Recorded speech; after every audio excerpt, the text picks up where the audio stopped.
کلام پاک کی الحمدللہ آپ حضرات سورہ صاد کی شروع کی آیات آپ نے سنی ہے۔ سورہ صاد سے پہلے جو قرآن کریم کا سبق آپ نے سنا وہ سورہ صافات کے بارے میں تھا۔ سورہ صافات کا اختتام اللہ کی وحدانیت، اس کی پاکی، جس طریقے سے اس کی شروعات ہوئی تھی اسی طریقے سے اللہ کی حمد و ثنا کے ساتھ اس کا اختتام ہو گیا۔ پھر آج کا جو سبق ہے، جو درس ہے، وہ سورہ صاد کے بارے میں ہے۔ سورہ صاد یہ حروف مقطعات میں سے ہے اور اس سورت کا نام اسی نام کے اوپر رکھ دیا کہ صاد۔ یہ سورت مکے میں نازل ہوئی ہے اور یہ سورت اس وقت نازل ہوئی، اس سورت کا جو نمبر ہے وہ 38واں نمبر ہے اور نزول کا نمبر بھی ہے، یعنی یہ سورت مکی دور کے وسط میں نازل ہوئی، بیچ میں نازل ہوئی۔ مکے کا جو زمانہ تھا، یعنی آپ صلی اللہ علیہ وسلم جو اس میں رہے ہیں مکے میں 12-13 سال، تو 12-13 سال کی جو مدت مکے میں گزری ہے 40 سال کے بعد، تو اس زندگی میں جو بیچ کی زندگی ہے اس وقت یہ سورت نازل ہوئی۔ اور یہ سورت اس وقت نازل ہوئی جب آپ کے چچا ابو طالب ابھی زندہ تھے۔ آپ کے چچا ابو طالب زندہ تھے، یہ سخت کشم کا دور تھا۔ آپ صلی اللہ علیہ وسلم کی مخالفت، آپ کی مخالفت پر لوگ تلے ہوئے تھے اور پوری مخالفت کا زور چل رہا تھا۔ لوگ آپ کے دشمن بنے ہوئے تھے، آپ کو تکلیف پہنچائی جا رہی تھی، صحابہ کو مارا جا رہا تھا۔ یہ اس وقت سورت نازل ہوئی ہے۔ تو اس کے شان نزول میں یوں فرمایا کہ اس زمانے میں رؤسائے مکہ نبی کریم صلی اللہ علیہ وسلم کے سرپرست چچا ابو طالب بیمار پڑے ہوئے تھے،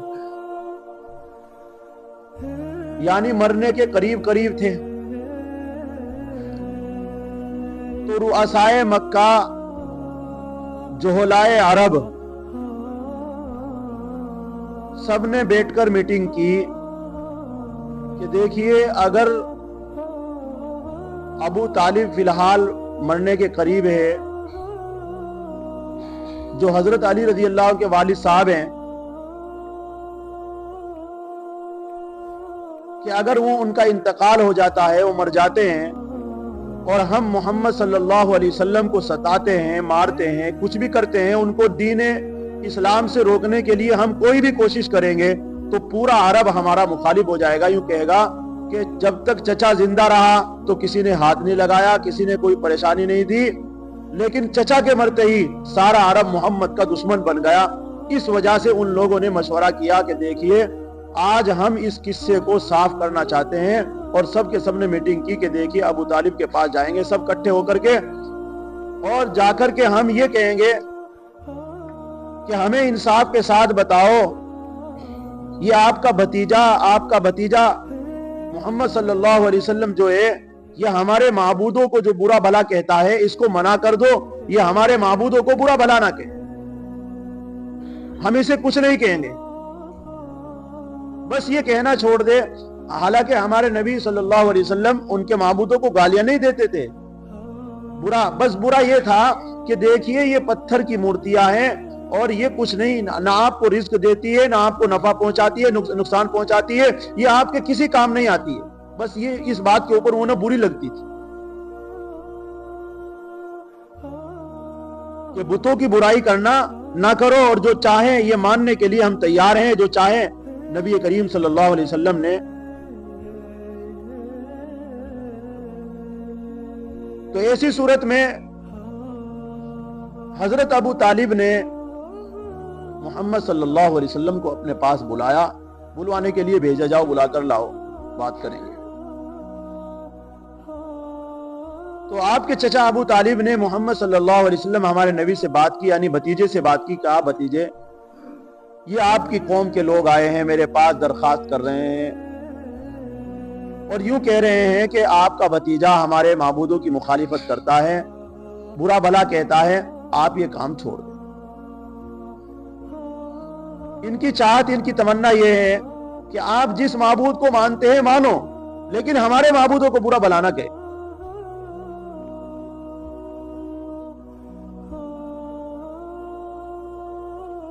اللہ کے رسول صلی اللہ علیہ وسلم نے کہا چچا جان میں ایک بات چاہتا ہوں، میں ان لوگوں سے ایک بات چاہتا ہوں۔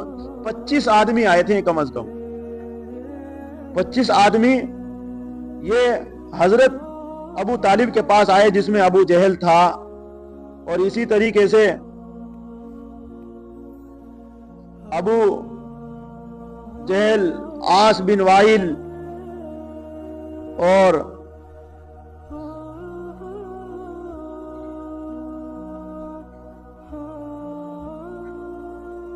عاص بن وائل اور بڑے بڑے سردار 25 آدمی مل کر آئے تھے۔ تو انہیں کہا گیا کہ دیکھیے یہ آپ کا بھتیجا یہ چاہتا ہے، یہ بات بتانا چاہتا ہے، تمہیں ایک بات بتانا چاہتا ہے، اگر تم اس کی بات کو مان لو۔ حضرت نبی کریم صلی اللہ علیہ وسلم نے فرمایا بس میں یہ چاہتا ہوں کہ میری ایک بات کہہ لیں، ایک بات، عرب ہی نہیں عجب ان کے قدموں میں آ جائے گا، یہ عجم کے بھی سردار ہوں گے، یعنی عرب ممالک کے علاوہ جتنے بھی ممالک ہیں ان سب کے سردار ہوں گے، لیکن میری ایک بات مان۔ ابو جہل تڑک کر کے اور کھڑا ہو کر کہا ہم ایک نہیں تیری 10 مانیں گے، تو بتا کیا بات تیری۔ نبی کریم صلی اللہ علیہ وسلم نے فرمایا چچا بس ایک بار کہہ لو لا الہ الا اللہ محمد الرسول اللہ صلی اللہ علیہ وسلم، ایک بار پڑھ لو۔ کہنے لے تو سب کے سب کپڑے جھاڑ کر کے اور ایسے ہاتھ پھینکتے ہوئے کھڑے ہو گئے اور کہنے لگے بھلا یہ کوئی بات ہے تیری، اتنے سارے معبودوں کو چھوڑ کر تیرا ایک معبود مان لے؟ ایک معبود اتنا بڑا نظام سنبھال سکتا ہے؟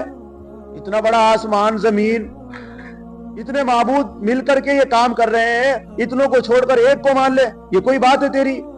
سب کے سب کھڑے ہو گئے اور کہنے لگے یہ بات ہم بالکل نہیں تسلیم کریں، تو ہمیں غلط راستے پر لا رہا۔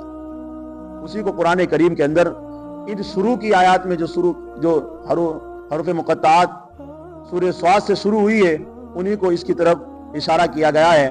فرمایا سب سے پہلے یوں فرمایا صاد، اللہ کہتے ہیں کہ دیکھیے حروف مقطعات ہیں اور اس کے معنی اللہ کو معلوم ہے۔ آگے فرمایا والقرآن ذی ذکر، اللہ قرآن کریم کی قسم کھا کر کہتے ہیں قسم ہے قرآن کی، یہ بھرپور تمہیں نصیحت سنانے والا۔ قرآن کریم تمہیں بھرپور نصیحت سنانے والا ہے، قرآن جو کہہ رہا ہے اس کے مطابق زندگی گزار لو اور تم کامیاب ہو جاؤ گے۔ قرآن کریم دیکھیے اللہ رب العزت مخلوق کے لیے بیشتی زبر میں لکھا ہے، مولانا اشرف علی تھانوی نور اللہ مرقدہ نے، کہ اللہ کے علاوہ کسی کی قسم کھانا جائز نہیں ہے، حرام ہے۔ بہت سے بچے بڑے قسم کھا لیتے ہیں، ماں کی قسم کھا لیتے ہیں، اپنے سر کی کھا لیتے ہیں، دوست کی کھا لیتے ہیں، باپ کی کھا لیتے ہیں قسم، اپنی کسی چیز کی کھا لیتے ہیں قسم۔ اللہ کے علاوہ کسی کی قسم کھانا جائز نہیں، حرام ہے۔ اللہ رب العزت کے لیے جائز ہے، وہ مخلوق میں سے کسی کی بھی قسم کھا سکتا ہے، لیکن مخلوق کے لیے اللہ کے علاوہ کسی کی قسم کھانا جائز نہیں ہے۔